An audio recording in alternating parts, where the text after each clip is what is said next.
Bonjour les troisièmes. Aujourd'hui, nous allons résumer l'ensemble du chapitre sur le système immunitaire avec un schéma. Votre corps est protégé par des barrières naturelles. Ces barrières naturelles, c'est la peau ou les muqueuses.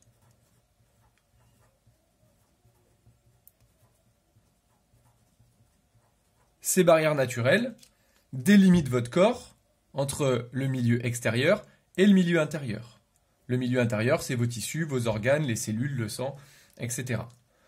Dans le milieu extérieur, vous savez qu'il y a des agents pathogènes. Pathogènes sont des agents qui sont responsables de maladies. Ça peut être des bactéries, par exemple. Ça peut être des virus. Mais ça peut aussi être des champignons, des algues, etc.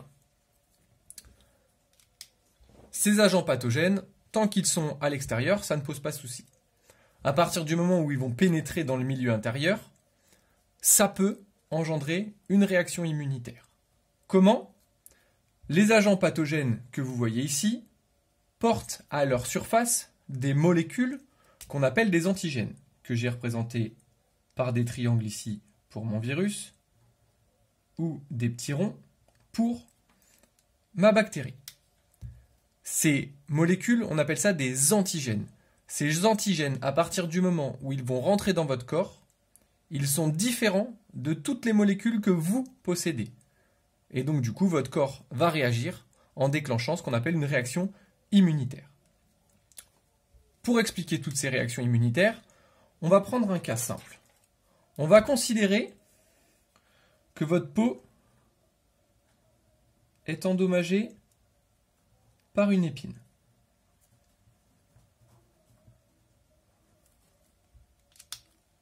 Première étape, les micro-organismes vont pouvoir pénétrer, puisque la barrière naturelle vient d'être abîmée. Donc ça, c'est la première étape, c'est ce qu'on appelle la contamination.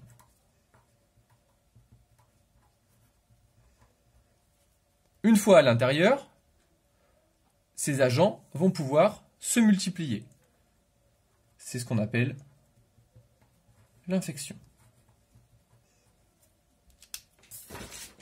À partir du moment où, dans votre corps, vous avez fait rentrer ces agents pathogènes qui possèdent donc ces molécules appelées antigènes, ça déclenche ce que l'on appelle la réaction immunitaire.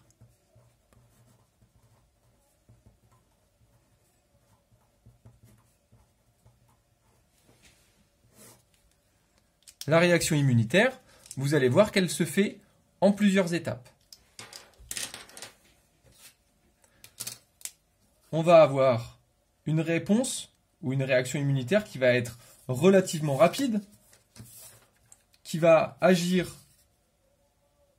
dans les premières heures, voire les premiers jours de la contamination et de l'infection.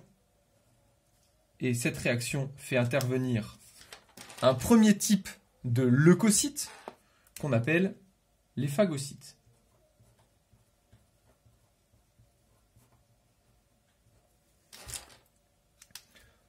Ça, c'est ce qu'on appelle la réaction rapide.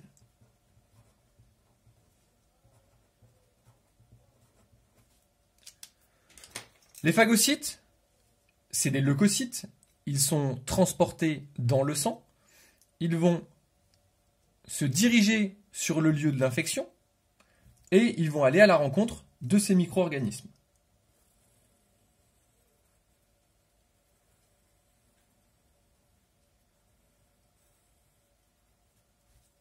Première étape, votre phagocyte, il va attraper votre micro-organisme. Ça, c'est ce qu'on appelle l'étape d'adhésion. Votre phagocyte étant une cellule, je légende le noyau, la membrane plasmique, le cytoplasme. Une fois que vous avez attrapé votre micro-organisme, il va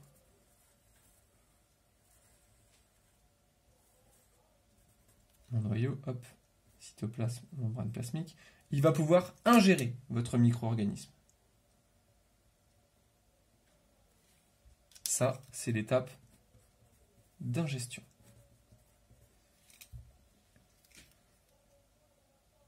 Troisième étape, votre micro-organisme, il va être digéré à l'intérieur de votre phagocyte par des enzymes digestives, et ça, c'est donc l'étape de digestion. Et la dernière étape de ce que l'on appelle la phagocytose, c'est le rejet des déchets.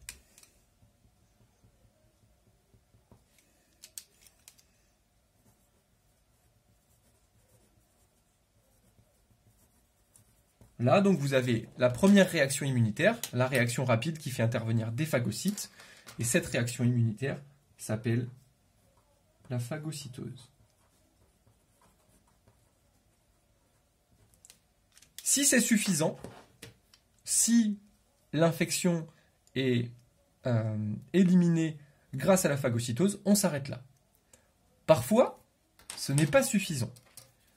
La réaction rapide ne suffit pas à éliminer l'infection. Et donc du coup, vous allez avoir une réaction plus lente qui va se mettre en place, qui fait cette fois-ci intervenir deux types de leucocytes différents, qui sont les lymphocytes B et les lymphocytes T. Ça, c'est les réactions lentes.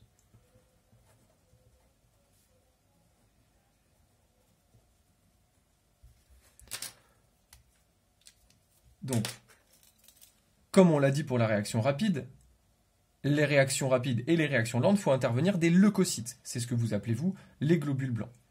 Donc, on va prendre le premier cas. On va prendre le cas des lymphocytes B.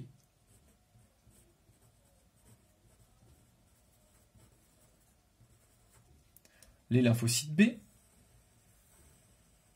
lorsqu'ils arrivent sur le lieu de l'infection, ils portent à leur surface des molécules qui vont pouvoir reconnaître l'antigène.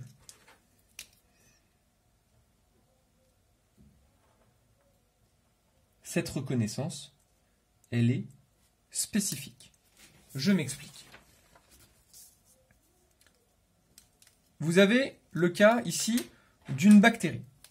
Cette bactérie porte à sa surface des antigènes que j'ai représentés ici par des triangles. Et vous avez les molécules qui sont capables de le reconnaître. J'en ai fait des vertes, j'en ai fait des bleues. Vous voyez très bien que les molécules bleues, qui ont une forme de rond, ne vont pas pouvoir se fixer sur cet antigène. Il faut que ce soit les molécules vertes qui viennent se fixer dessus de façon à le reconnaître. Et là, on a une reconnaissance qui est spécifique. Et donc ça, c'est important de le retenir, car vous verrez par la suite qu'un lymphocyte B ou un lymphocyte T va reconnaître un antigène de manière spécifique. Vous voyez bien que cette molécule-là ne peut pas se fixer sur cette bactérie. Une fois que votre lymphocyte B, il a reconnu la bactérie, il va se multiplier.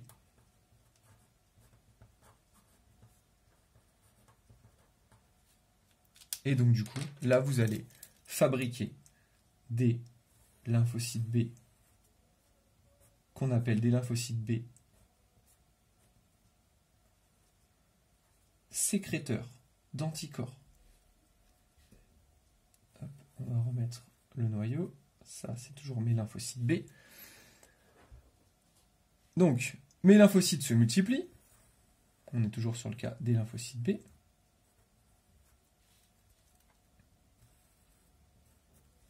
Et on verra par la suite qu'une partie de ces lymphocytes B, après avoir reconnu l'antigène, est mise en mémoire. Et ça, on en reparlera tout à l'heure. Donc du coup, je représente la multiplication en dessinant plusieurs.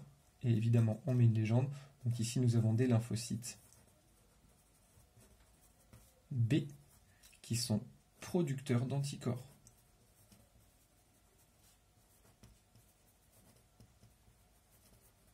Les anticorps sont des molécules en forme de Y. C'est-à-dire que à partir du moment où vous avez des lymphocytes B producteurs d'anticorps, vous allez fabriquer en grande quantité des anticorps qui vont se retrouver dans le sang. Vous êtes alors séropositif.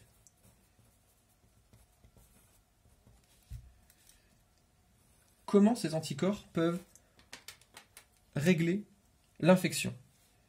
Eh bien, ça va être très simple. Quand vous avez votre bactérie ou autre micro-organisme présent, les anticorps vont venir se fixer de manière spécifique sur votre agent pathogène.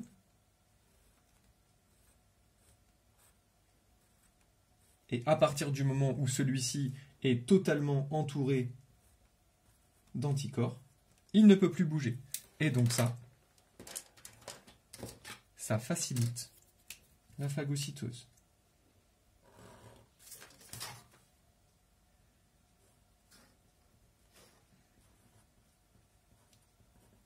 Voilà comment vos lymphocytes B peuvent éliminer les bactéries en facilitant la phagocytose grâce à la libération d'anticorps qui vont pouvoir se fixer sur les bactéries. Il existe un autre type de lymphocytes qui sont les lymphocytes T. Les lymphocytes T, eux, ils ont la capacité de reconnaître les cellules infectées par des virus ou les virus directement. En effet, comme je vous l'ai dit, les micro-organismes ou les agents pathogènes possèdent à leur surface des molécules qu'on appelle des antigènes. Ces molécules sont différentes des molécules que vous possédez. Or, on sait que les virus, eux, ont la capacité de se développer à l'intérieur de vos cellules. Donc, je vais faire mon virus à l'intérieur de ma cellule. Et là, on se demande comment vous pouvez reconnaître un virus qui est caché à l'intérieur de vos cellules, sachant que cette cellule possède vos propres molécules. À partir du moment où une cellule de votre corps est infectée par un virus, elle va se mettre à fabriquer à sa surface les molécules du virus. Les antigènes du virus, elle va les reproduire à sa surface. Dans ces conditions, les lymphocytes T vont venir, exactement comme on l'a dit tout à l'heure, de manière spécifique, se coller et reconnaître cet antigène. D'accord? Ici, vous avez votre lymphocyte T. Ici, vous avez une cellule infectée. À partir du moment où vous avez reconnu un antigène, les lymphocytes T vont, comme les lymphocytes B, se multiplier. Et donc, du coup, vous allez avoir cette étape de multiplication. Et tout comme les lymphocytes B, on va avoir une partie des lymphocytes T qui va être mise en mémoire. Les lymphocytes T, en se multipliant, deviennent ce que l'on appelle des lymphocytes T tueurs.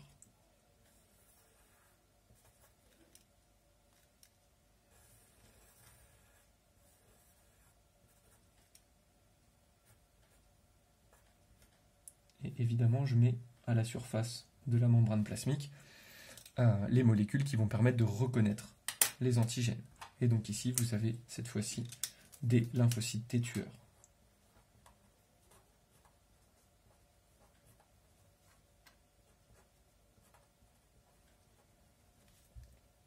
Les lymphocytes T tueurs, comment ils vont agir? Eux, ils vont être spécialisés dans la reconnaissance des cellules infectées par des virus.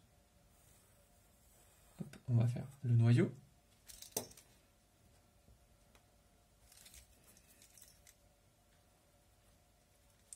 Et donc ici, vous avez votre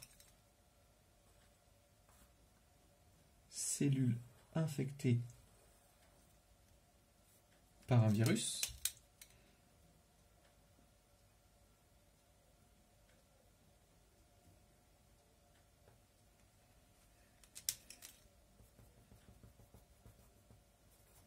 Et du coup, votre lymphocyte T tueur va pouvoir libérer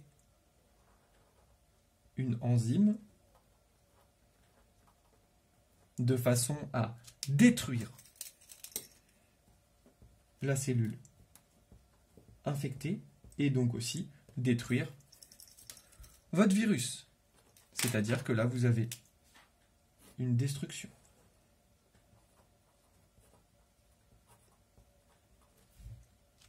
Et, comme précédemment, les déchets que l'on vient d'obtenir vont pouvoir faciliter la phagocytose.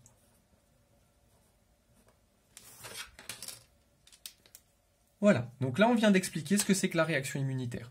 Vous avez un antigène, une molécule considérée comme étrangère qui vient de pénétrer à l'intérieur de votre corps. La réaction immunitaire va se dérouler en plusieurs étapes. Une réaction rapide qui se met en place par les phagocytes. Si la phagocytose n'est pas suffisante, d'autres leucocytes interviennent, les lymphocytes B plus spécifiquement sur les bactéries par la libération d'anticorps, et les lymphocytes T qui eux ont un rôle de reconnaissance des cellules infectées par des virus. Je reviens sur notre dernier point. On a parlé ici de la mise en mémoire. Vous avez donc des lymphocytes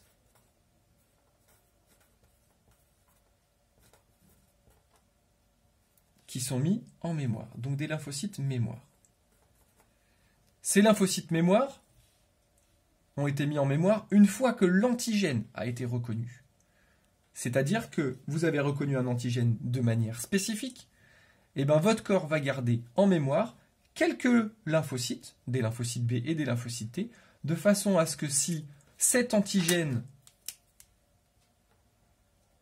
le petit rond ou le triangle, revient à nouveau dans votre corps, vous allez pouvoir déclencher une réaction immunitaire beaucoup plus rapide. Et c'est pour ça que certaines maladies ne s'attrapent qu'une seule fois. C'est ce qu'on appelle une protection durable. À partir du moment où vous avez déjà reconnu un antigène, cela ira beaucoup plus vite de déclencher cette réaction immunitaire, et donc parfois vous n'aurez pas le temps de déclencher les symptômes de la maladie, que celle-ci sera déjà éliminée. On a des scientifiques qui se sont intéressés à ça de plus près. Ce sont Jenner et Pasteur qui ont découvert cette mémoire immunitaire et qui ont travaillé sur la vaccination. Donc, prenons le cas d'un vaccin.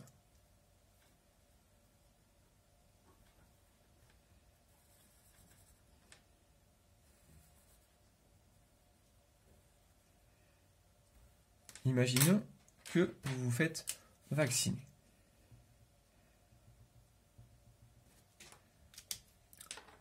Hop, donc ça c'est le principe de la vaccination. Comment ça marche et à quoi ça sert?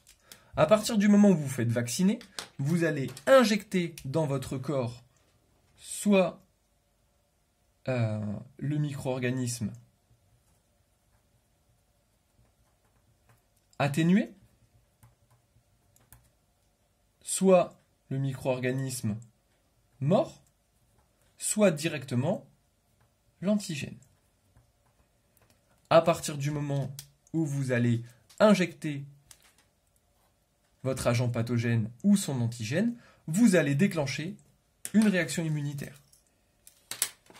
Ça va déclencher une réaction immunitaire.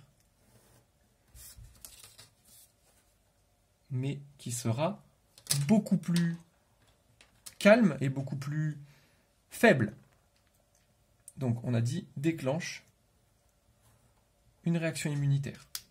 Ça vous permet quoi? Ça vous permet de contrer cet agent pathogène, mais attention, il est atténué, mort ou que l'antigène. Ça vous permet de fabriquer des phagocytes, des lymphocytes B, des lymphocytes T, mais ça vous permet surtout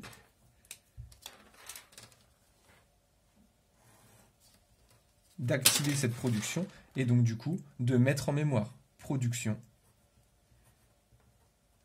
et mise en mémoire. Et cela permet, du coup, d'avoir une protection durable.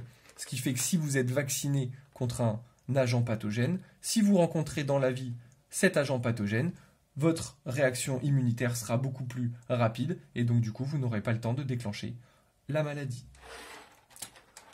Voilà, j'espère que nous avons bien résumé le chapitre sur le fonctionnement du système immunitaire.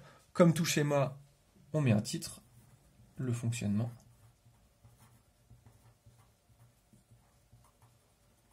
du système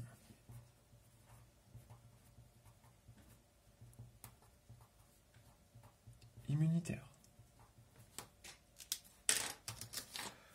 Voilà, j'espère que vous avez bien compris. Passez une agréable journée et à bientôt.